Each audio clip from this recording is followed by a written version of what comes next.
Hey everyone, Tony Winston here for Jazz Piano College, and this video is being made for my Patreon subscribers. Thank you so much for helping keep the channel surviving. The song I'm going to cover is by Benny Golson, and it's called Whisper Not. It's always been one of my favorite songs, and one reason is because the key center kind of moves in the opposite direction of the cycle of fifths. It moves with minor chords from C minor to G minor to D minor.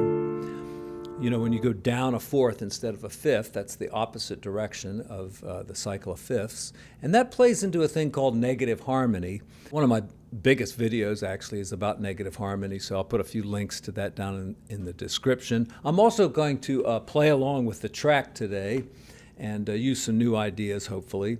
And I will also include the track as a, can I do that? Include the track as a download, maybe?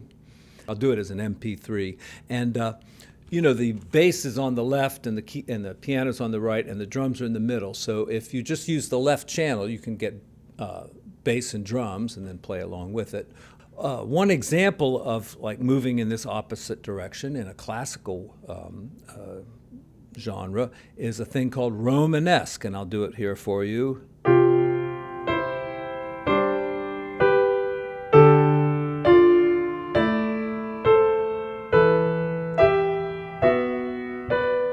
So you see, it's kind of moving from a C to G, and then D minor, A minor, E minor, and I mean, you can go a lot of different directions.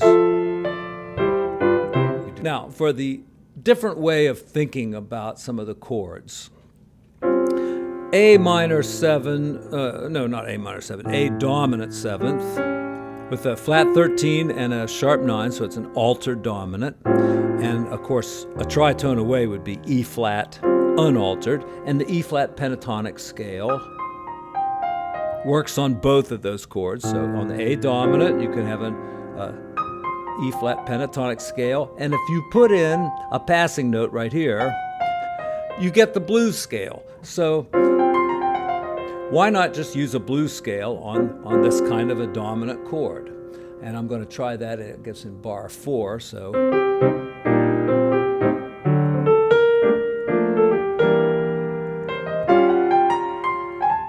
See, going to a D minor, so you wouldn't, you know, if you're going to a D minor, you would tend to use a D minor blues scale, but I'm going to use C minor blues scale. I think that sounds pretty good. Now down in the bridge, we've got all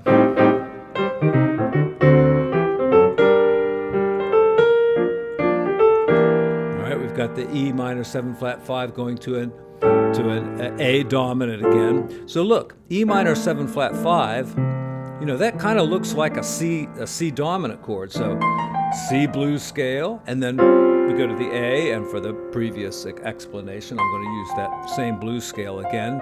Then we've got D minor 7 flat 5 to G altered, and I'm going to just go down a whole step like the chords do and do B flat.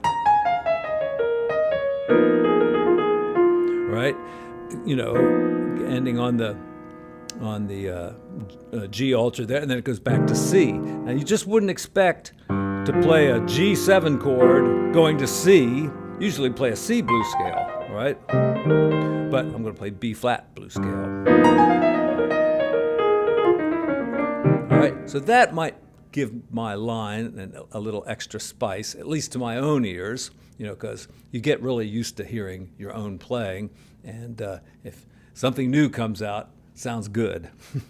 That's why other people always sound better than you do, you know, because you hear your stuff over and over again. When you hear somebody else, it just sounds different, and it always sounds better, you know. Another thing I might think about is on a dominant chord, I think the way Art Tatum would think of these things is go up a half step and play a minor 6 chord. So like on D dominant, we could play an E flat minor 6. You could also think down a whole step and play a minor 7 flat 5, but I'm going to do it, I think, the way Art Tatum did. And you know, you end up with a lot of his 2-finger runs here. Hey, let's do the track. I'm going to put the track, an MP3 of this track if you want to download it and play along. But I would encourage you to buy some Jamie Aebersold CDs and books because the rhythm sections on these play-alongs are terrific. We got Ron Carter, I think Elvin Jones, great piano players, Hal Galper is one. You can learn so much, too, from the way they comp because they're not taking solos, they're just comping. 1, 2, 1, 2, 3, 4.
not my best effort, but I tried.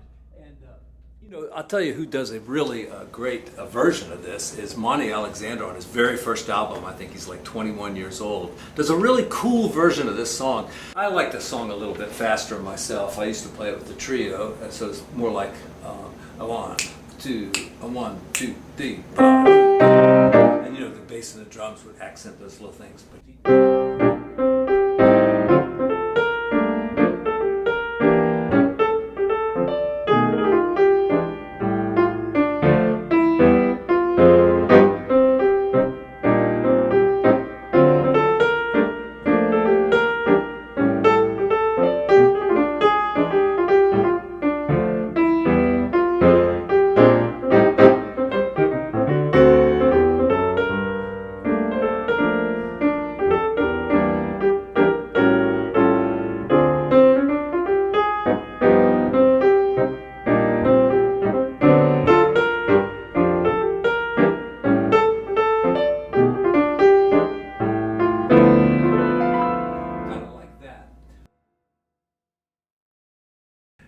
thinking about one that I kind of missed was like the D right there in the second bar. So if I'm doing D altered, you know, going to G minor, I would normally think of a G blues scale, right? Going to G minor, but A flat pentatonic, right, works on D altered because it's a tritone away from A flat. And if you put the passing tone in between the second and the third like that, you come up with the F blues scale. So instead of the G blues scale, I use the F blues scale. All right, at least I should have.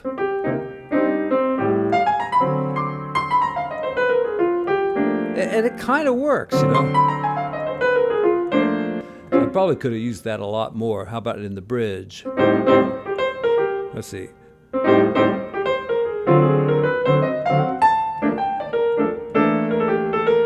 As I went from E to A, I used the C blues scale.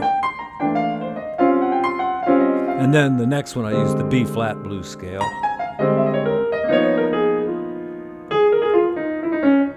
And somehow that takes you into C minor.